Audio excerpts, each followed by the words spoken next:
বিদেশে আমাদের অনেক সমর্থক যে আছে এটা আমরা বুঝি, যেহেতু বিদেশিরা আবার ভোটারও হয়েছে, তাহলে এই সদস্য সংগ্রহের মধ্য দিয়েও আমরা একটা অনুমান করতে পারবো যে বিদেশে আমাদের কত সমর্থক আছে, কত ভোটার আছে, এবং সার্বিকভাবে বিদেশে কতটি ভোটার নির্বাচন কমিশনে নিবন্ধিত হলো সেটার সাথে আমরা একটা তুলনামূলক বিশ্লেষণ করতে পারবো যে আমাদের ওখানের ভোটের ক্যাম্পিংয়ের মধ্য দিয়ে সেই ভোটটাকে সংগ্রহ করার ক্ষেত্রে।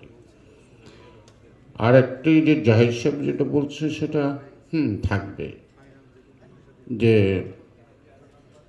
একজন ডোনেট করতে চাইলে নিব কি নিব না, তাই না?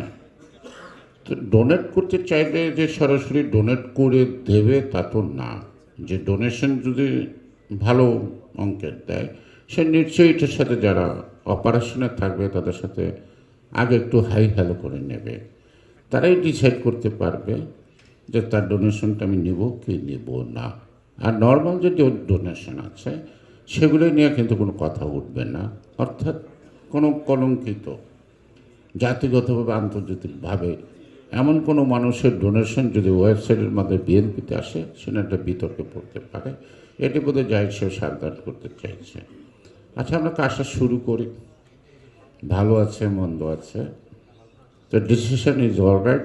যেটা আজকে শুরু হলো, আই থিঙ্ক যে our chairman rightly take the decision. আমরা এনজয় করলাম, আমরা কিছু বুঝতেও পারলাম। সে বুদ্ধি মানে বুঝাটা কাজটা আমরা কাজে লাগাতে পারবো। তবে যে বলে যে কি, যে রং decision is better then A indecision.